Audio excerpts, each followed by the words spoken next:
Well, there's been no indication when the National Prosecuting Authority will effect the arrest of National Assembly Speaker Nosiviwe Mapisa-Nqakula. This after an urgent interdict to prevent her arrest was struck off the roll by the Gauteng High Court yesterday. There are allegations that she solicited and accepted bribes from a Defence Force contractor between 2017 and 2019, while she was the Minister of Defence and Military Veterans. Mapisa-Nqakula is currently on special leave after her Johannesburg home was raided last month by the NPA's investigative directorate. To talk more about the legal and constitutional processes that might follow on this matter, we are joined virtually by Professor Pierre de Vos, Professor of Constitutional Law at the University of Cape Town. Prof, always a pleasure having you. Thank you very, very much for your time. Good morning, and thank you for having me. I suppose the first question to begin with is did the National Assembly Speaker have any legal and constitutional leg to stand on when she actually went ahead and applied for that urgent interdict to prevent her arrest? No, it was a bit of a legal folly, it seems to me, in the sense that if you are an accused person or a suspect, you can't dictate, as the court also said, you can't dictate when and how you're going to be arrested or have to appear in court. So because if that would be the case, of course, as the judge also said yesterday, it would bring the whole criminal justice system into chaos. So I don't know why they did this. It doesn't seem to have had any benefit except for a 1 week delay. So it is a bit perplexing that the legal representative nevertheless went ahead with the application. Well, at least, I mean, the fact that we saw this being dismissed is as I suppose a lot of people thinking, okay, this is good because that would be a massive form of animal farm taking place. If one is more equal than another, who could possibly do something like that? So that is one thing we are looking at. But one of the Speaker's concerns, and perhaps you can help us out here in terms of what she, is alleging. She's saying that the NPA's case is weak. And so she said her arrest would be unlawful. What would you think the High Court would consider in making the ruling that it did?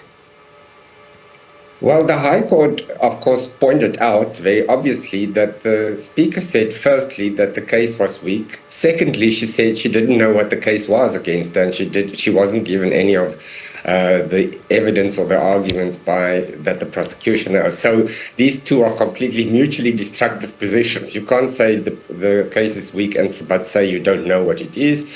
But the court also said that the judge was asked to take a judicial peek, so to speak, at the case that the state has, and she said it's not necessary because on the face of it, the argument, there's not evidence to support the argument by the Speaker. So how strong the case is it winnable? We don't know. But that there is a case to answer, I think the judge suggested at least that this is not in doubt. So last week, I mean, because this is also a very complex issue because it affects Parliament, the acting Speaker of the National Assembly, Lechesa Tsanoli, accepted a proposal motion. And we saw this happening that could pave the way for Mapisa-Nqakula to actually be removed as the Speaker. This would be the very first time that a Speaker in South Africa's democracy is facing such charges. Now, if found guilty, she could face a prison sentence. In fact, I know that today people are expecting something to happen. We don't know. But do you see her fighting these charges against her further, but also what's happening in Parliament? Yes, so there are two different issues. Obviously, if the last week and the application is anything to go by, the Speaker is going to use the kind of Stalingrad tricks to try and delay and prevent the case from going forward. We don't know if that's going to happen, but the evidence suggests would. But that is one issue. And of course, if she is unsuccessful, if she is convicted, then there's a minimum sentence of 15 years, I believe, that will have to be imposed unless there are exceptional circumstances. At the Speaker of Parliament, that position is different. It is not linked to her being charged or prosecuted or convicted. She is supposed to have, ethically at least, a responsibility to Parliament to do the best thing for Parliament. And that would, of course, be to resign.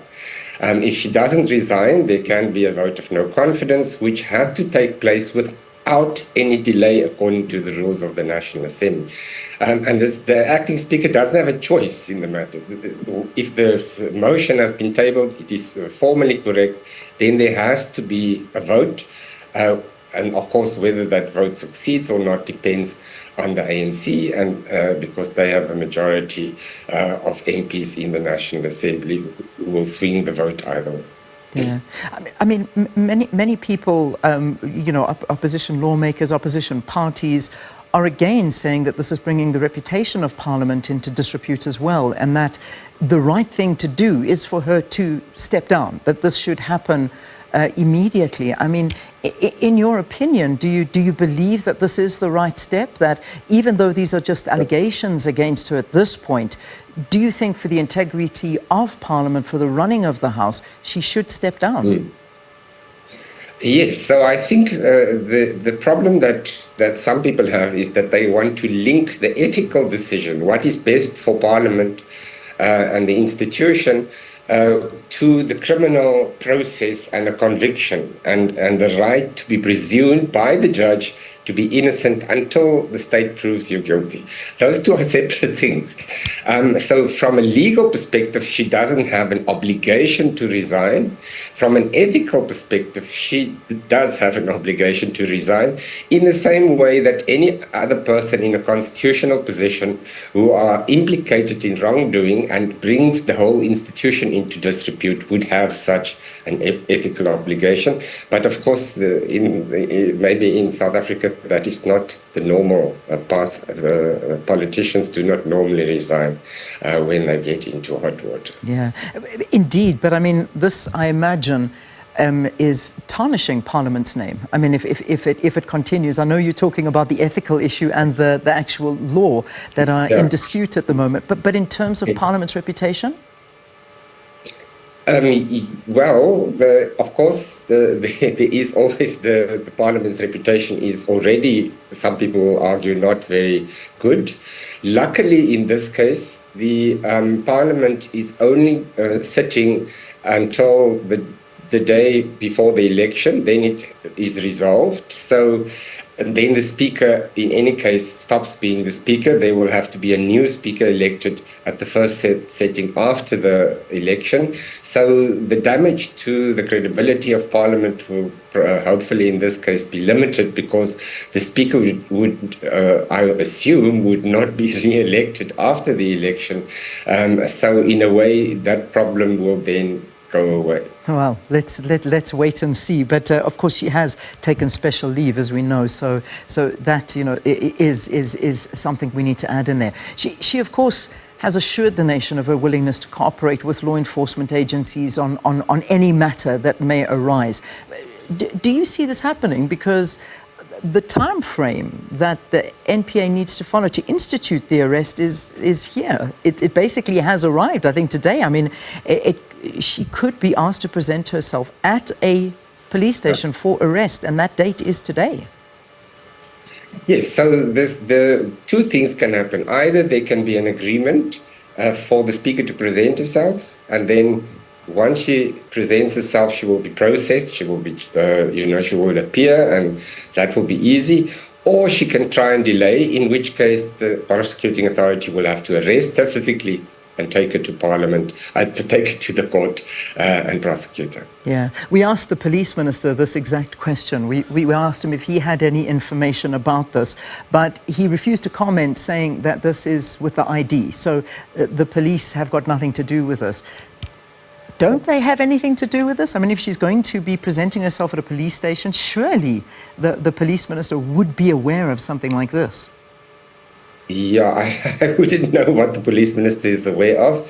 Obviously, there will have to be a physical arrest made. I'm actually not sure how the ID works. They do have their own investigators, so it is a kind of police force and prosecuting system in one. So maybe I think some of the officers from the Hawks have been delegated to them, so they might actually do the arrest. But I'm speculating. I don't know the insides of this. As the Speaker of one of the three arms of the state, how will the alleged charges put a dent on the public's trust of government? Because this is, as you say, I mean, we're moving in very fast into the elections, and I can't imagine that this is something that they need right now. Yes, I think the first point to make is that the position of the Speaker is actually, in the constitutional arrangement, extremely important. If there's a vote of no confidence, for example, in the President and the Cabinet must then resigns, the Speaker is fourth in line and becomes the acting President. So the Speaker is the head of Parliament, but also fourth in line to govern until a new president is elected. So being embroiled then in a criminal case while you are the sitting Speaker, although you claim to have taken special leave, which may or may not be possible, that obviously is a problem for Parliament, which is why right at the outset I said the ethical thing to do would be to act in the best interest of Parliament. And for Parliament, this is not a good thing, as all the opposition parties seem to agree, but we don't know yet whether the governing party agrees with this as well. Prof, very quickly, just in terms of the special leave, I mean, are there provisions in Parliament for this? The normal MPs are allowed to take a leave of absence, but only if this is approved by the majority of the members of the National Assembly in a formal manner. And leave of absence is absence for more than 15 consecutive sittings or days of National Assembly. There's no provision specifically for the Speaker, so we don't actually know if she can make use of this normal leave of absence provision. But in any case, if she's going to do that, at the very least, there needs to be a motion put before the National Assembly. The National Assembly will have to approve it.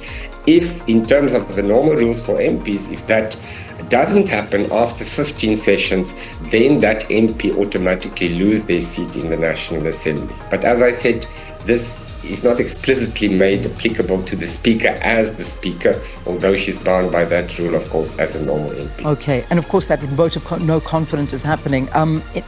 Very quickly, in terms of remuneration, if it is successful, what happens to her? I don't actually know. The provisions of the Constitution are not clear, so one will have to go and look at the other regulations, and I haven't thought of that. We haven't thought that far yet, but these are things we're entering into uncharted territory. So, Prof, thanks for giving us a little bit of clarity here. Pierre de Vos is, of course, the Professor of Constitutional Law at the University of Cape Town.